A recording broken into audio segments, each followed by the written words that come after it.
First of all, happy birthday. Thank you, Andrew. Can you imagine that the man in front of you is 80 years? That's unbelievable. old, 80 years. Unbelievable. Incredible. It's incredible. His Holiness wrote me a letter congratulating me and said, and he said, and we, after all, we've known each other now for almost 60 years, almost 6 decades, he said, which is true, you know, since 1964. We're just almost shy of 6 decades. In 2024, it'll be 6 decades if I survive that long, and I will. And he said, he's sure I will, and he will. He wrote the most lovely thing about himself. He said, I too, he said, I'm in good health and full of joy. And this is possible because of altruism in the service of others. That's it. It's possible to live a long life and serve others because of the altruistic motivation. You know, it's sort of like to that effect.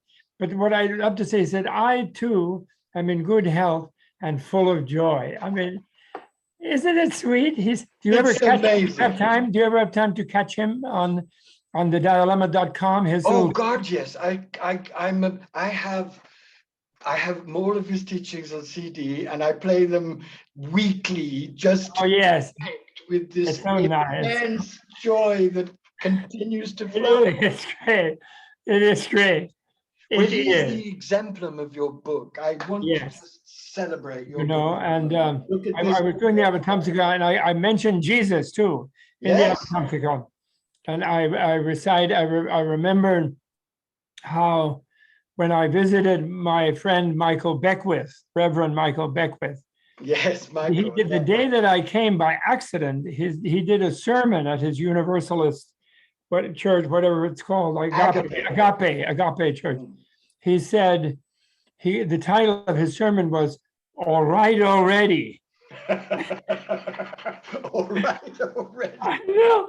And then he quoted Jesus's things about the flower in the field and the whole thing, like, if you know, God is here, you know, and to me, of course, that's consider clear light. The flowers of the field. Yes, Solomon in all his glory was not arrayed as one of them. And you know, if you just can be witness that, then you know it's all fine. Yes. And reality is reality loves us, is the point. And that is, and by God, of course, then the theists mean reality, because he is the final reality. And we have emptiness, but emptiness is also compassion, you know, so it's all right. It's just a little less personal, you know, exclusively, but it also can be personal. Avalokiteshvara, you know.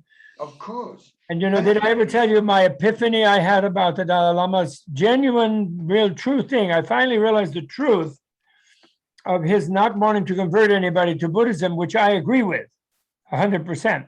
And, you know, at first I didn't, but I do, you know, since 10, 15, 20 years ago. But I had this epiphany where I somehow channel surfing, I came on some black church ceremony where people were standing up for Jesus and they were going, Jesus, Jesus. And then I realized, of course, Avalokiteshvara would really not want people to have to stand up for someone whose name they couldn't pronounce. You know, some embodiment of perfect compassion and utter grace, whose name I want to stand up for. Avalokiteshvara, you know, no way. Jesus does it. Jesus, or the Asian way, Isa, you know, Isa, you know. Well, you know, as you know very well, how passionate the Dalai Lama is about Jesus, and how he constantly says, the Christians need the Buddhist science of mind, and the Buddhists need a hot shot of the Jesus act. Of course. Well, it's all one thing, really, at that level. You know, named Karoli Baba, you know, Maharaji, what those people call Maharaji, Krishnadas people. They say that Krishnadas says that when he mentioned Jesus, named Karoli, he would weep. Almost the only one that he would talk about that, but he would weep. And he would say how he gave his all and all this kind, you know, he really would go nuts over Jesus. Named Karoli, you know, who was a definite Hanuman guy, you know. Absolutely. Well, what about Ramakrishna also? Ramakrishna met Jesus in the Garden of Eden. I'm sure. And melted into Jesus. You know, I'm sure. Well, I didn't meet Jesus, but I'm meeting you. That's good for me.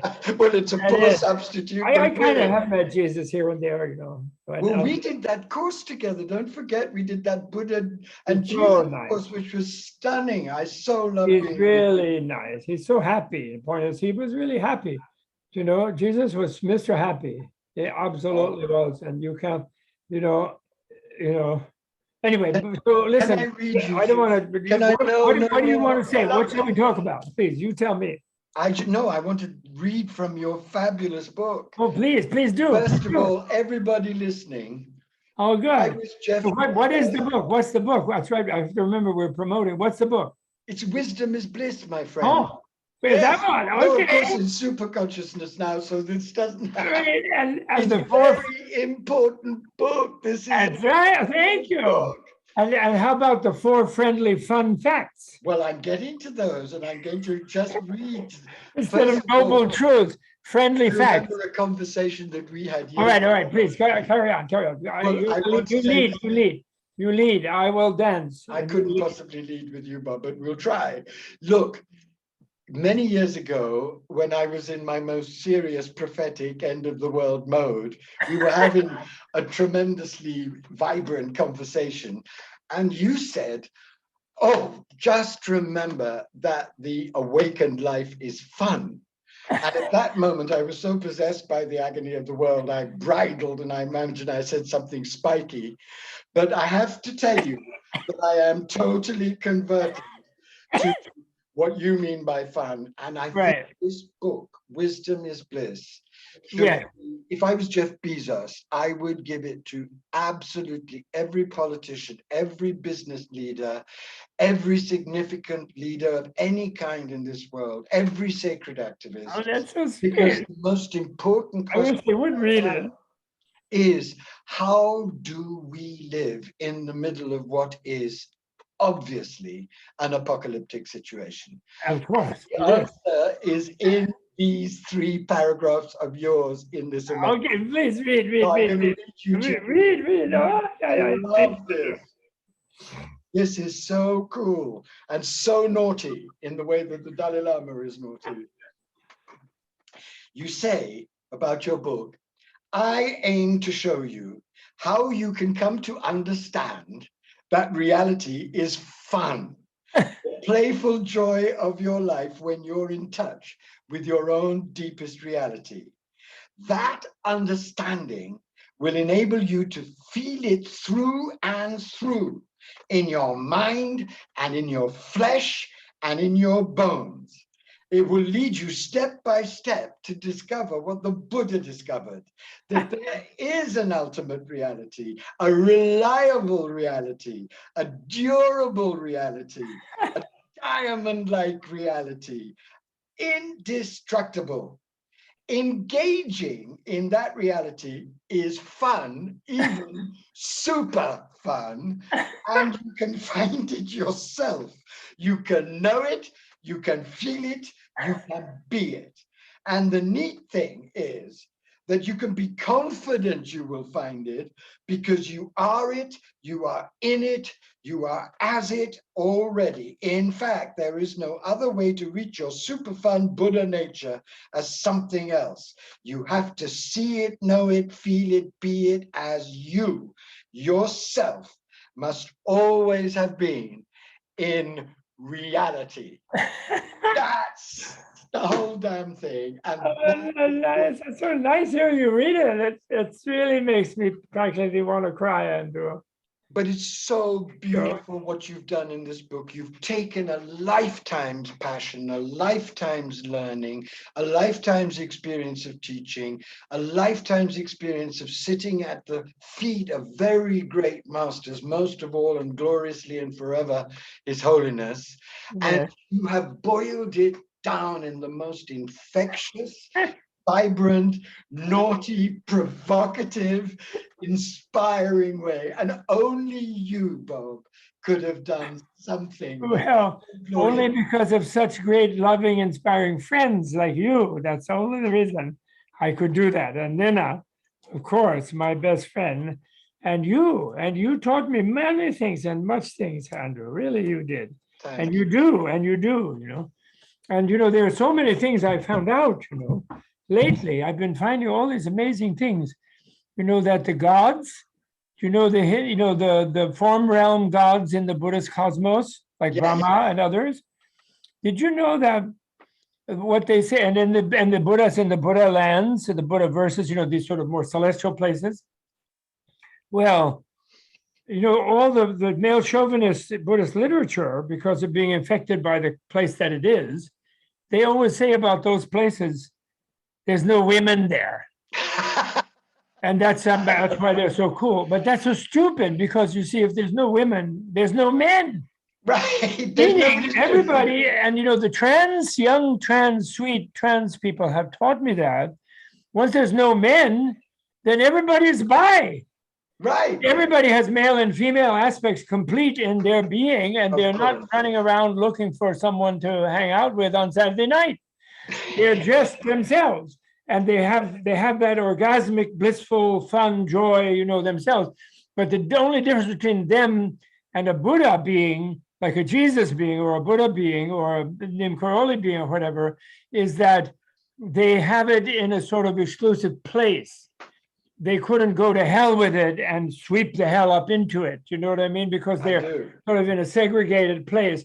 And I was just saying in the Avatamsaka earlier today that every human being is a bodhisattva, whether they know it or not. Absolutely. Which doesn't mean it has anything to do with Buddhism necessarily. It has nothing to do with Buddhism as an ism, as a religion. What it has to do with is everybody has had infinite past from the Buddhist point of view. And I think really of the Mediterranean point of view of Pythagoras and people and Jesus himself. And origin, as you say in the book. Before Constantine banned it. It was normal in the Mediterranean, before he did. And so we've all been everywhere. So we've all been that kind of God. But we came down to the human, or when we were animals, we came up toward the human. Because the human is sort of in the middle where the two pieces of the cross. Right. And we're vulnerable. Right. So we want a bliss that can spread to embrace everyone else and leave no hell unflooded. Absolutely. Unfrozen. Isn't that the key for our time? That's why we came, because it was too boring to be sort of perfect, but knowing that someone else was frying somewhere, that was not good. We didn't enjoy that. After some time, after a few billion years of it, we got bored with it. And then as an animal, we were sort of couldn't be that altruistic. We sort of moved toward being a mammal, having the baby in our body. So understanding self and other is really very arbitrary. But human is the biggest one there. And yet we have the brain to figure it out, how we love each other, how to really love each other, I love you, Andrew. Andrew, I love you. I do love you. I always did. Thank you. One time you were so sad. You thought I had said something. Some bad person said some false thing, and you were unhappy. God, you thought I was blood under the bridge. I mean, never. I always loved you. Your passion. Like, sometimes I was worried about you when you were, as you said, you're super apocalyptic. But you were absolutely right. You were right. You were right. I remember once in Palm Springs, we were a desert or something. Yes. And you were repeating, la ilaha illa Muhammad Rasulullah. But people were kind of like worried, although I learned that Shahada, I learned that myself in Damascus long ago too. Before I met Buddhism, I did learn. Thrilling invocation of the passion and power of the Godhead, isn't it? Yes, and especially I always, but never mind. We don't need to discuss Islam, but which I love. I love Islam. I think Islam is really good. At 80, when you look around at the world, what do you see, and why did you choose? You could have chosen many titles for your book. This book that distills the life, but you really just laid it out there. It's a manifesto of joy. Why is that so important? Well, Patty helped me so much. Our Barracuda friend. Yes. Sweet Barracuda friend. I love her Barracudaing my long sentences and things. I love it. She's a great editor. The editor has to be a bit of a Barracuda, and she does it beautifully. And she's so sweet. Well, my original title, working title, was Buddhas, not Buddhists, but Buddhas have more fun. And the reason for that, I'll tell you, Andrew, the reason for that is I had a friend, a dear friend, who we had some falling out with at some point, and he's gone now. But whatever, over some, never mind, maybe useless thing. He was a really dear friend. We were married in his house. Wow. And he once said to me in the 60s that Nirvana would be boring because he said there would be, what's really blissful is the release from stress into freedom, into bliss, And of course, he was thinking orgasmically, naturally, which that's the most important one for ordinary boundaried people. But it's much deeper in the chakras and the whole thing. Buddhism. Anyway, so the point is, he meant that, and he said, if Nirvana sounds to me like the whole universe is a giant jar of Vaseline. So that always stuck with me, how to answer that challenge of being perfectly in bliss all the time. Although non-duality says you're in bliss and yet you're perfectly engaged with everybody else, because you're both inconceivably in complete bliss of freedom, and yet you're totally engaged to help others to escape suffering, like a Buddha or Bodhisattva or Jesus or Muhammad or whoever they are, And so I didn't know, and then I realized why did I want to say Buddhas have more fun? Buddhas, because yes, Buddhas are bored with themselves and their own fun because it's perfect. Yes. But where they have more fun is their fun is spontaneously engaging with infinite others and seeing and feeling empathetically them releasing from their prison of self-concern, self-preoccupation, self-absolutization, narcissistic entrapment.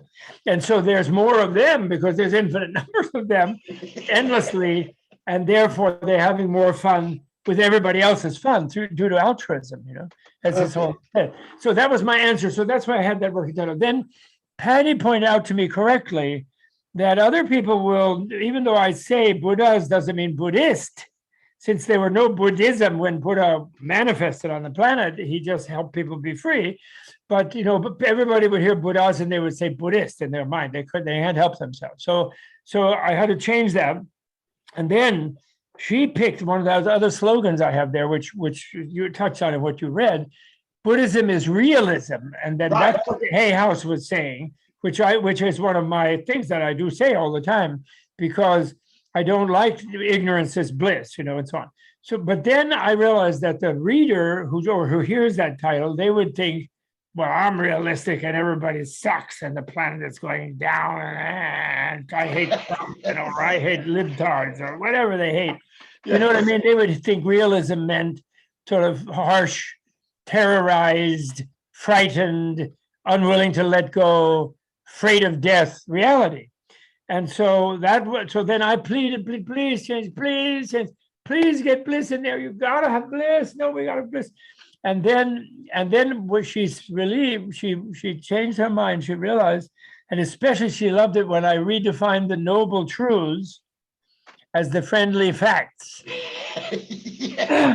Because what Buddha meant by noble, not a class term, and not a race term like how about Hitler and Arya. Of course not, no. Some foolish Buddhist translators, they like Arya, they write Arya, they don't even know. They're like, people, it's resonating with the Holocaust. It's so stupid of them. You can't use that word. But anyway, noble. But noble is okay because a noble person, the good noble person, feels empathetically the suffering of the people who depend on them, and they have noblesse oblige, and they want to bring them along into a good life and so on. So it's okay, but it still is a class term, even though Buddha changed it in that caste society. So, but friendly means who's your friend is someone who is empathetic with you and feels what you feel and knows when you're not feeling well and cares about you because they, as a natural thing, because they feel they're empathetic with you and they feel your feeling and they can bear when you suffer. And so they're naturally your friend. So that's what he meant by that noble Buddha meant by Arya. He meant friendly, someone who has a cognition where your heartbeat is equal to their own heartbeat. And in a way, they have a multiple, therefore, sensitivity to the feelings of others. And they're naturally ethical, naturally generous, naturally tolerant, naturally friendly. When you're describing all of this, of course, what I think of is this man. Of course, he's so friendly. Absolute exemplum of everything. He really is friendly. But he's also playful. He's also bubbling over. Oh, he is. Fun. He's always in a state of playfulness. Totally. It's extraordinary. And it's not that he doesn't know everything about where we are, how horrifying the situation is. It's because he has melted into his own essential Buddha nature, into reality. Of course, he is, he is Avalokiteshvara, the infinite compassion of all Buddhas. And there are thousands of others also. He knows that. And I love, there was once an interview with him of someone but I won't mention her name in this. But she did an interview with him in some book of meetings with remarkable people, sort of routine. And she's remarkable herself. But anyway, she gave in to a feeling of remarkability toward the end of her interview with him. And she leaned back. I wasn't there, but I could just see it by reading the transcript. She leaned back and she said, "Your Holiness, who is there on the planet who you see as a spiritual peer?" So he thought about it for a minute. He looked at her and he said, "Well, actually, everyone is my peer. We're all the same. You're my peer." She was looking for the elite, like this is yes. And he embraced her, but he embraced everyone. We're all the same. We're all equal. I mean, there's another hilarious story.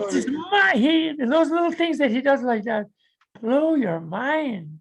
Absolutely. There's this lovely early interview when he first came to the West. He was on, I think, PBS or something. And the guy said, "Are you a god?" Very reverently. And His Holiness, of course, laughed. And he pointed to a tear in his robe. And he said, "Would a god have a tear in his robe?" Really? That's a great one. That's brilliant. That's really, I love that. What's the most beautiful memory? You got the whole thing right there.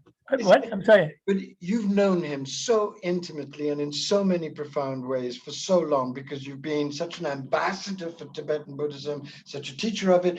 You've also been his friend and you've also been his disciple. And if you had to choose one memory of him that encapsulates him for you in your own relationship with him, what would it be? That's a one particular thing. I mean, actually, he's so multifaceted that it's so, there's different ones, but I'll pick one. Well, I was 1980. I had been 1 year with him on and off with my 4 children and my man, the ex-monk, and I've been interviewing him about different things. And I have great transcripts that I never published yet. I will eventually, someday, and enlightenment and everything type of thing. And I was going. I had to leave, unfortunately, because of jobs and whatever, visas and everything. So I went to have the exit interview, so the exit audience with the family.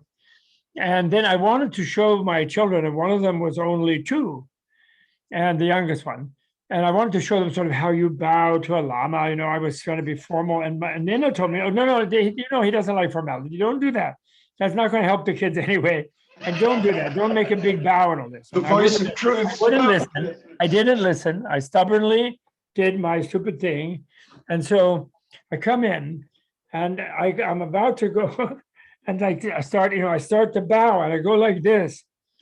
And he pretends that he thought I just was going to shake his hand. So he grabs my hand, but the 2 of them folded. He grabs them. Somehow he extricates the right one, I guess. I don't remember if he held both. I think he just grabbed the right hand and then held it like to shake it, which caused me to flop over on the floor in front of the kids and the family.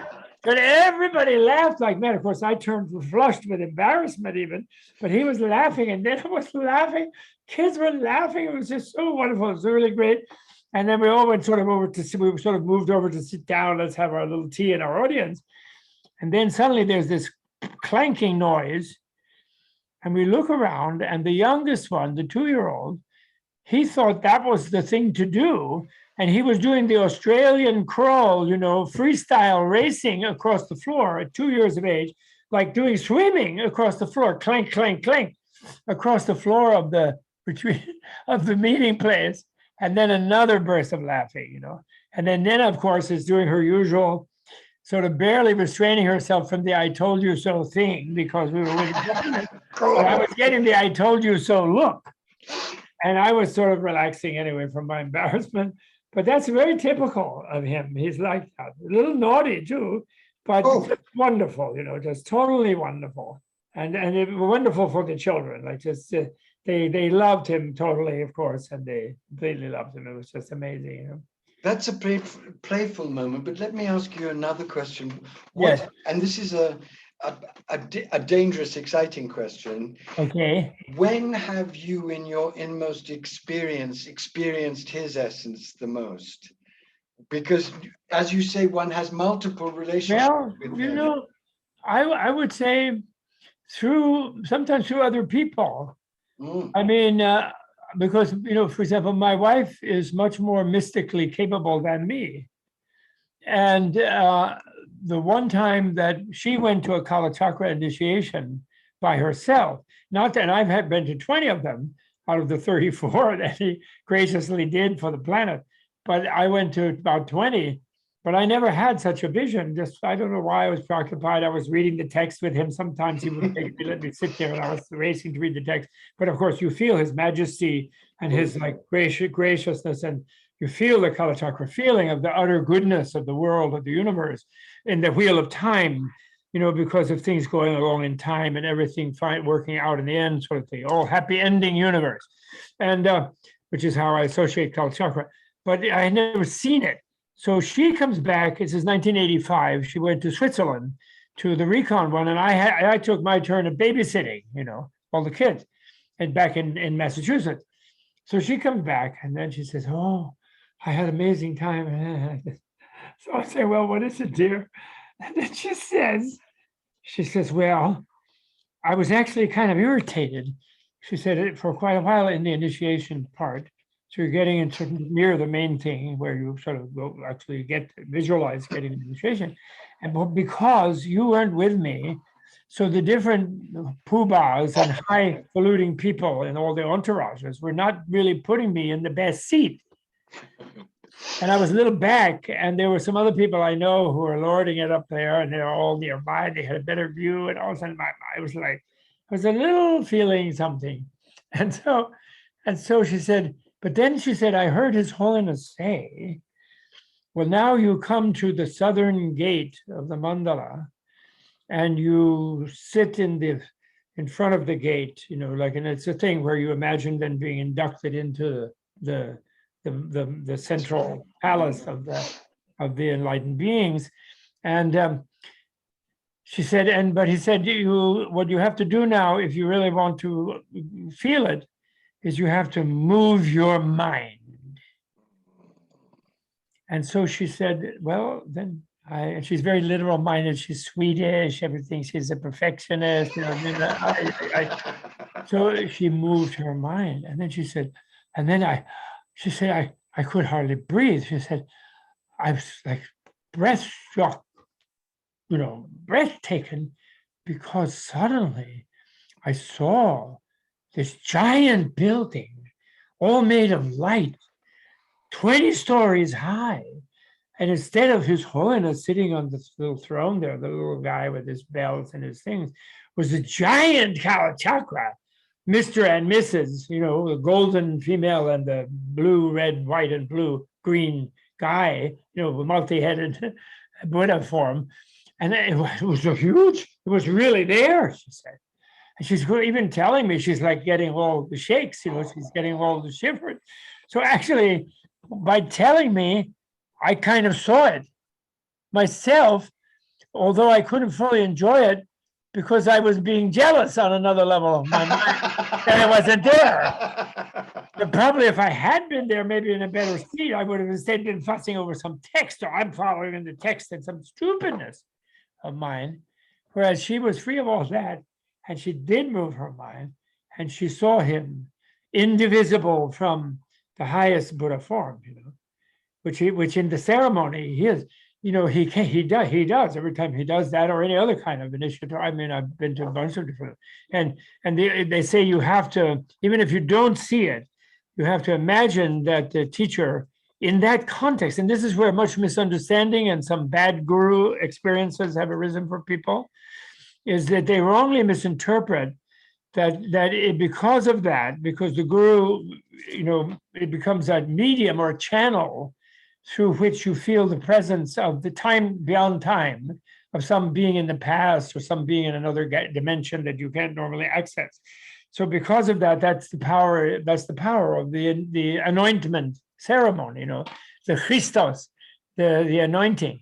And so even if you don't see it, if you have a kind of faith about it and a focus and a determination that this is the case, you get it. But then what some of these lesser people who are really operating in a way beyond their capacity as teachers, when they do, then they go around and acting like, well, yes, so you sat in the thing with me, so now I want all your money, I want your body, I want you to be a slave, a chauffeur, a cook. You know what I mean? They get like right. They get drunk on power, yes. Yeah, but his whole outside that ceremony, and outside the thing, whereas His Holiness, he's always done plays it. He always steps out of the role. That's why he's so real. He like, for example, one time with a bunch of Indians in the Taj Hotel, he did a teaching, maybe 200 people, sort of high-level Indian people, and and they were, they're very guru. How they touch your feet, yes. Guru and all this kind of thing. They touch the dust of the feet, put it on the top of the head, and then he said at the end of the teaching, he said, "Well, now I've been requested to do a Tara blessing." He didn't call it initiation, or white Tara blessing. He said.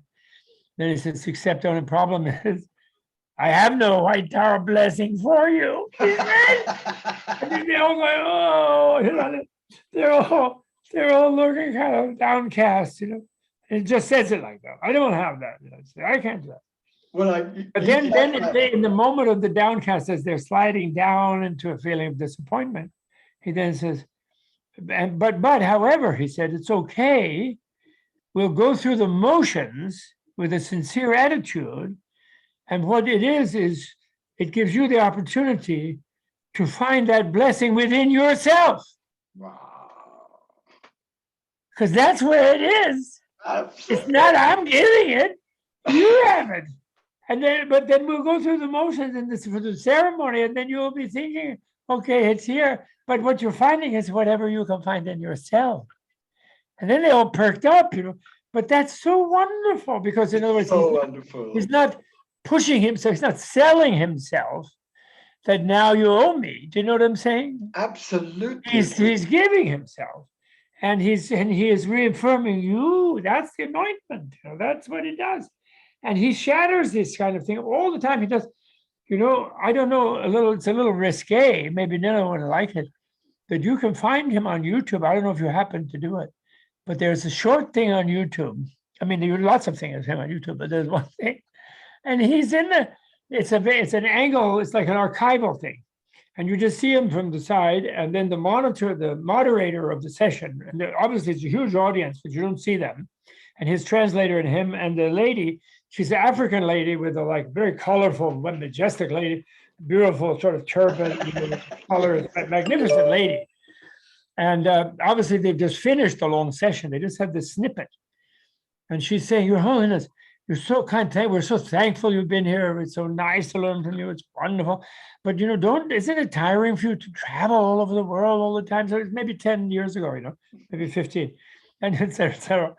And he goes, oh, no, it's fine. At first, And she kind of looks like she's not happy with that. So then he says, well, I guess, yes, a little bit, he says. He says, maybe, he says, it's because of the food. Sometimes in different places, you eat all kinds of different food, and then you have to leave right away, and you get in a plane and you're traveling, and then sometimes in your tummy, and you have maybe little bit of pain, you have a little bit of gas.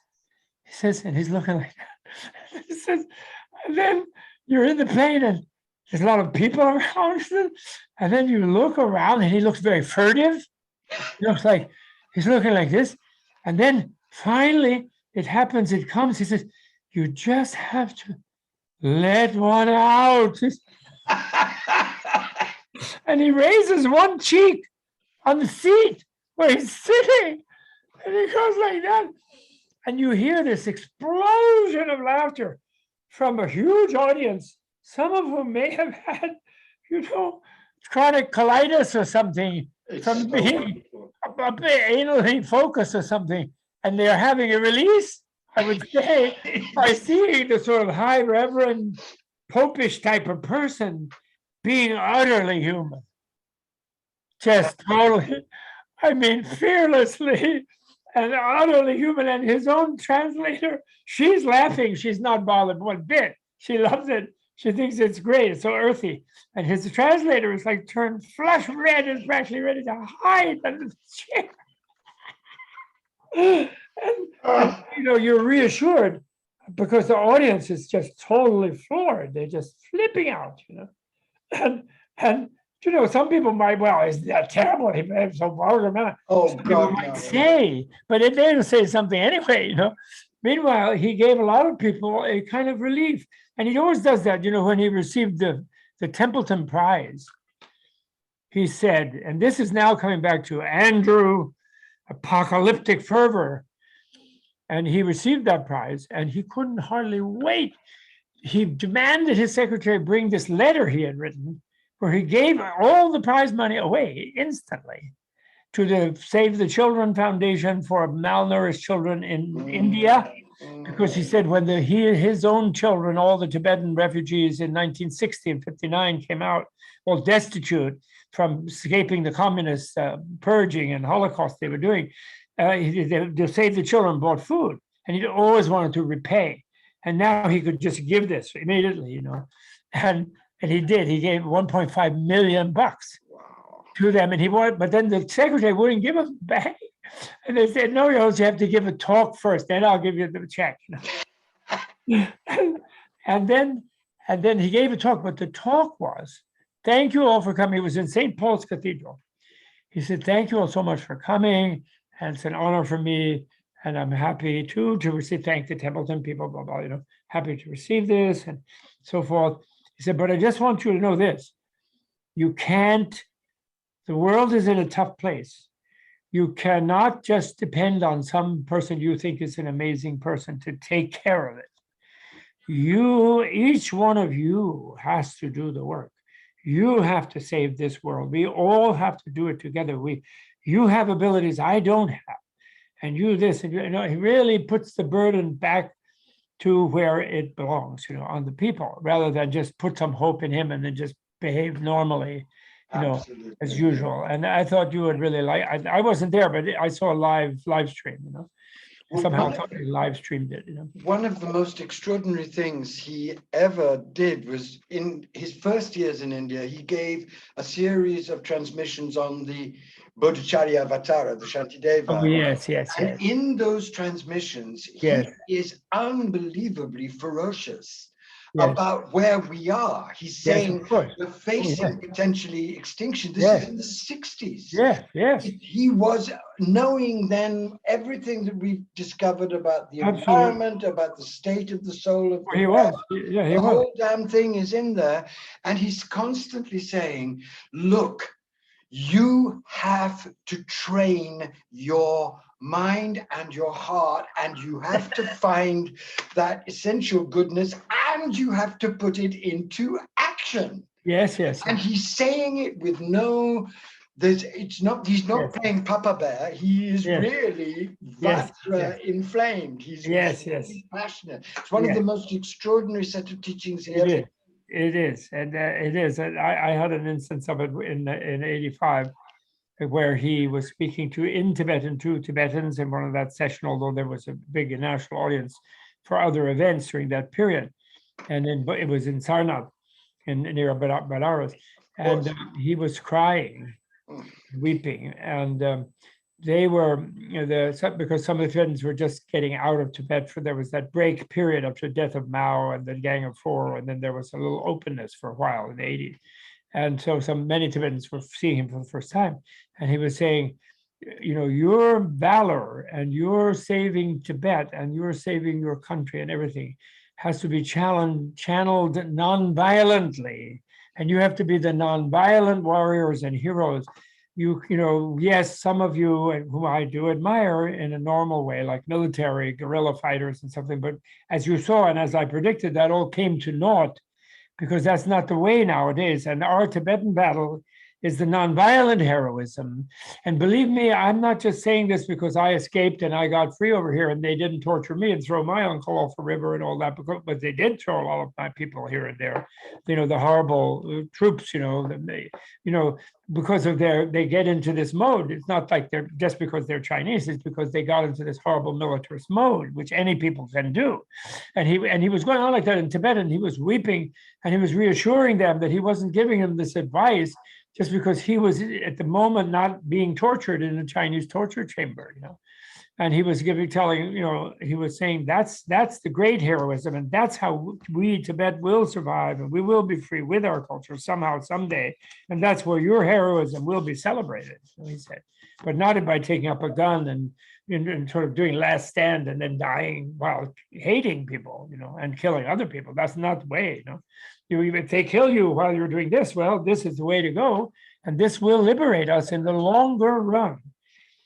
Well, of course, people will want to, but he was weeping when he was doing that. He was really weeping. But anyway, listen, back to my book. Yes, let's talk about it. I wanted to say, can I say one thing about it? Oh, of course. Is that people will say, and that makes me think, people will say, well, what about the noble truth or the friendly fact of suffering, the first noble truth, or how can the noble truth of suffering be a friendly fact? What's friendly about that? And then why are you doing that? Why are you saying that? And and I'm saying, what my answer to that in the book is, and I've been saying that for a long time actually, but I wrote it now in the book, is that is a friendly fact, because Buddha is only saying that because of the third noble truth. And the third noble truth is the reality.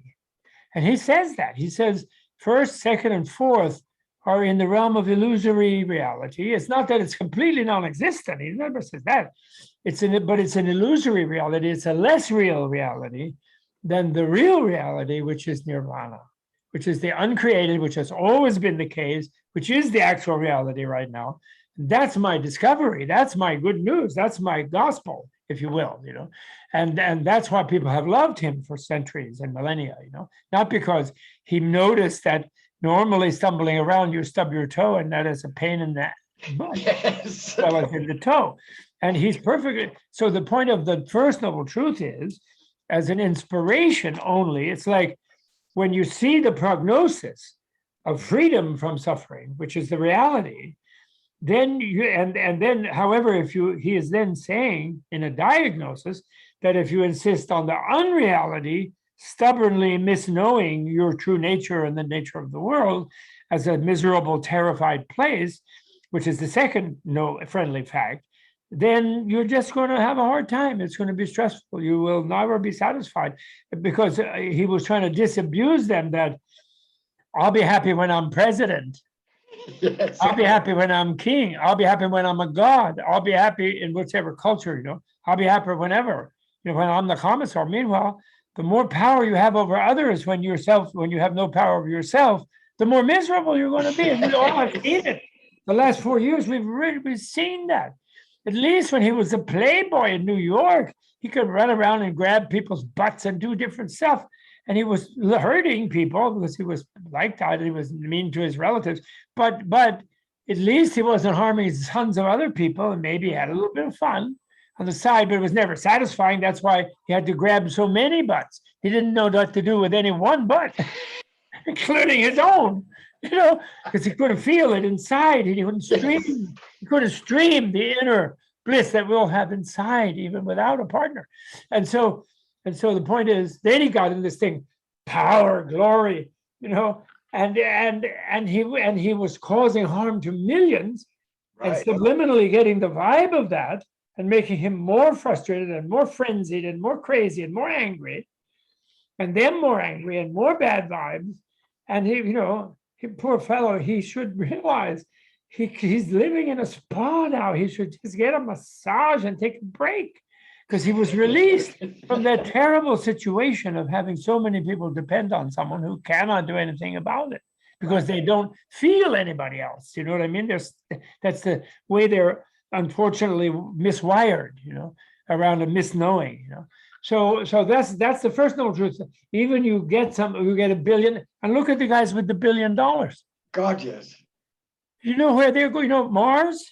The only people who went to Mars are Matt Damon, and all he could do was grow potatoes in a concert hut until they saved him. Yes. And then Arnold Schwarzenegger went there, and then some aliens put oxygen in the air so his eyes didn't bug out of his head, which they were almost doing, in his final control, whatever it was called, final assault or final whatever. And so that's like going to hell. You supposedly have the final, the dream of all the money obsessed people is you've got lots of it, more than you can possibly handle.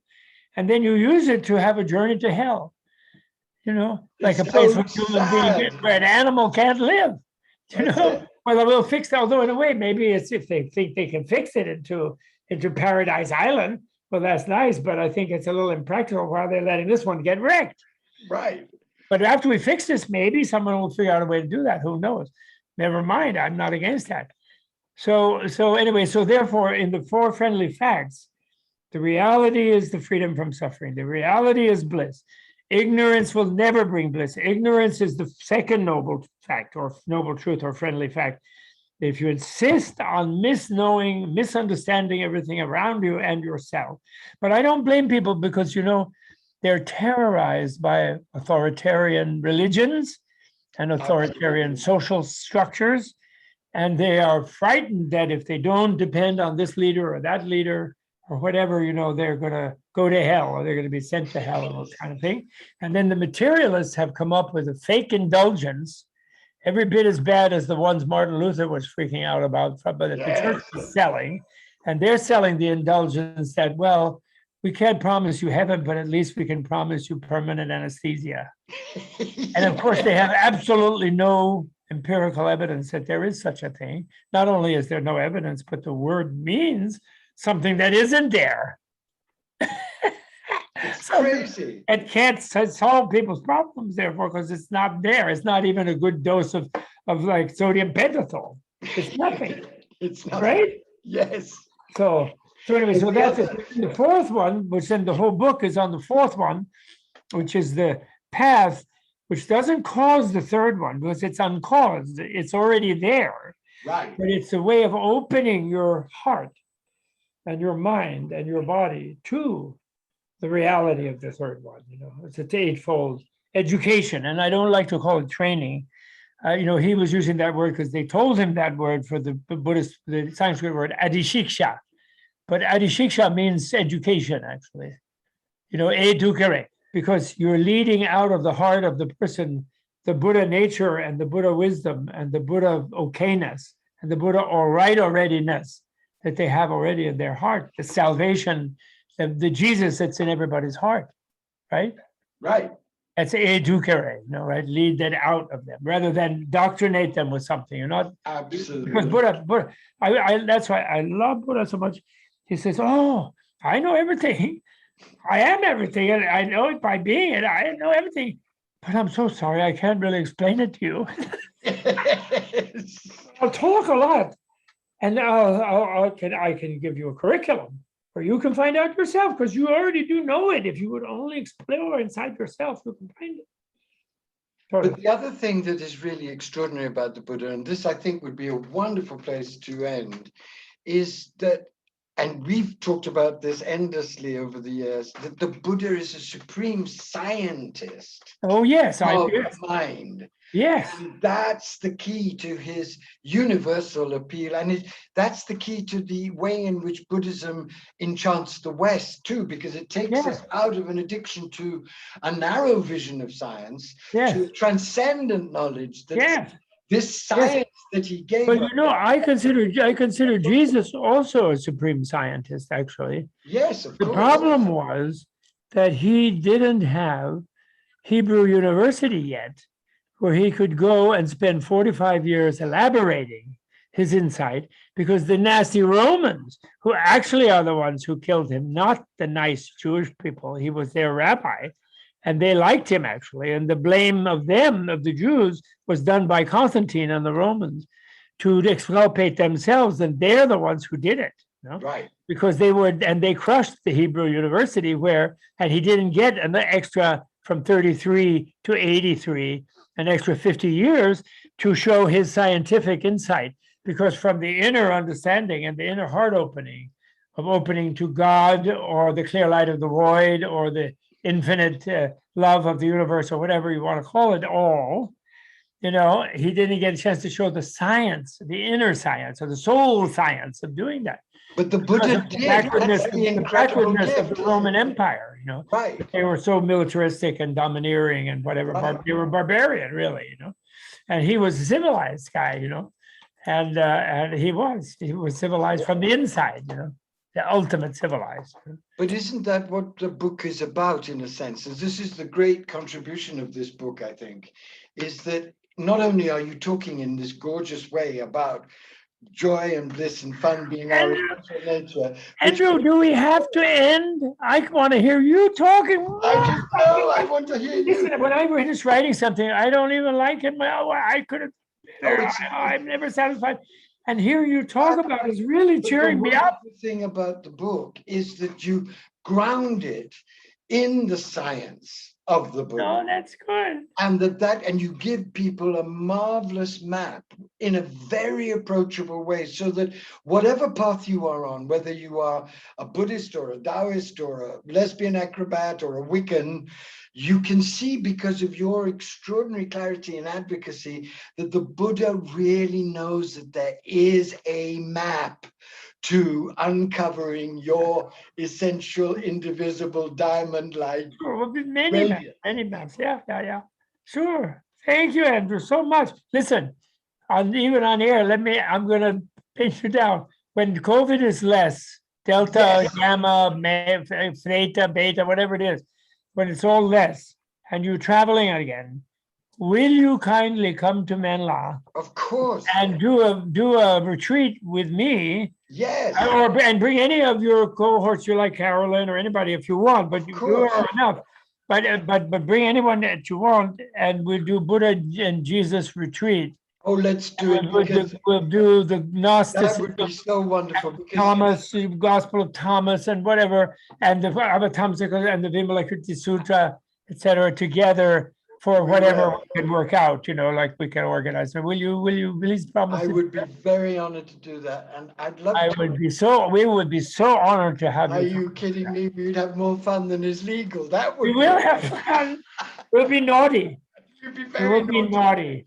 The dog, Nina's dog in 1966 was called Naughty. Yes. It's a black round dog with a white stripe down its head. Yes. And it brought us together, Really? Yes, the dog actually. Yes, the dog was our Yenta. Wow. How did that happen? 1966.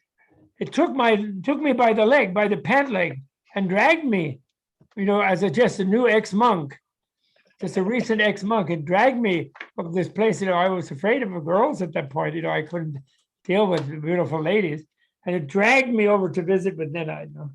That's so sweet. And then it's called Naughty.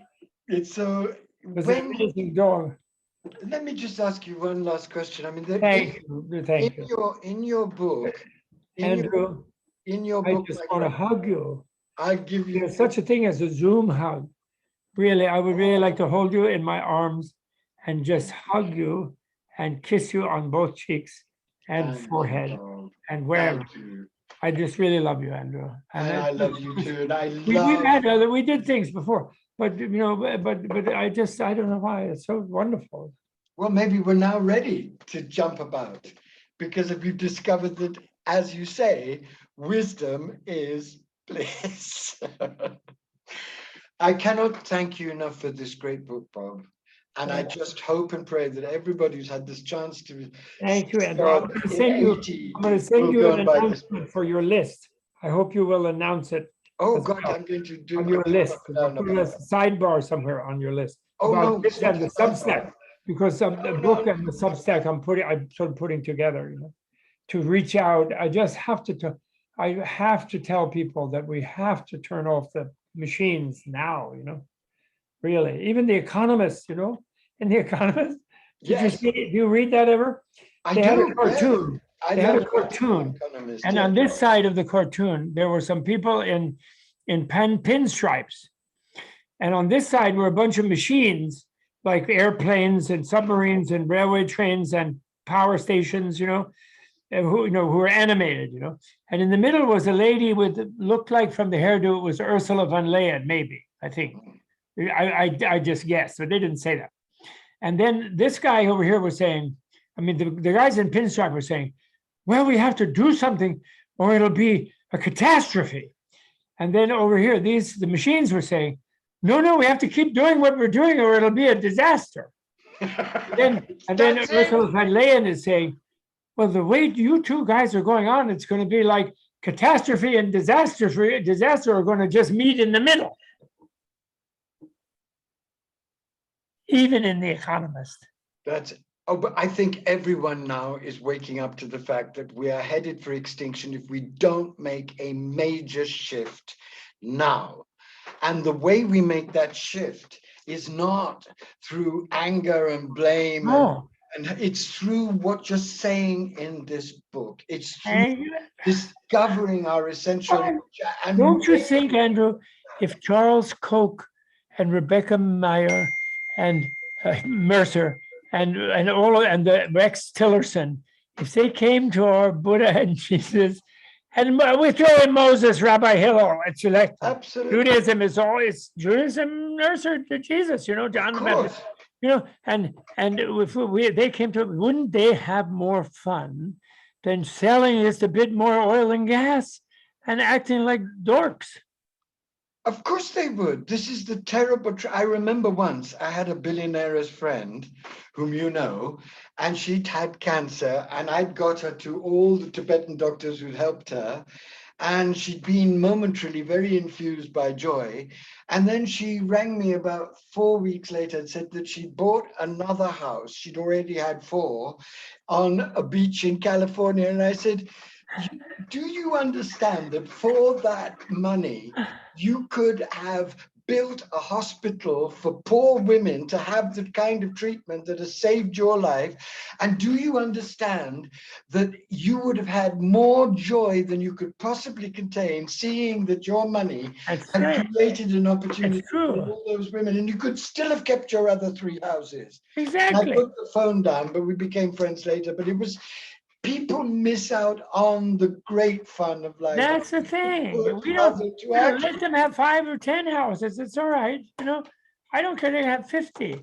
But I'm talking, you know, nowadays it's multiplied where they have like tens of billions, or, you know, and you can't, you know, each new one that you get by the mathematics of it means you have another 15 employees who you just hope are not going to rob you and murder you and take it. You know what I mean? You don't, it's nothing, it's just a burden. It's like, it's terrible. And there's a few maybe who understand that. And they really have to shape up now. And they really have to go to the root problem, which is this destruction of the living space, you know, the destruction of nature, the destruction, they really do. And they're going to, I'm confident they're going to, and I am confident. And we have to just stay happy. And you made me very happy, Andrew, and I thank you so much. And I love you. You're going to come here when we're going to start. You know, someone named Anne-Marie Miller is going to call your people, and maybe in 2022 sometime we're going to have a booking, and you're going to go over. We're going to have a lot of fun. I would love it. And really, we are. And you're just a great. It's really, you are just really wonderful, Andrew. And you've had your difficulties in life, and you suffered massively, but you have taken from your suffering not bitterness and not anger and not hatred and vindictiveness, but joy. And you turned it into joy for others. as His Holiness said, and you must live a long life yourself. You're much younger than me, but you must live a long life yourself, which will be possible because of the energy of your altruism.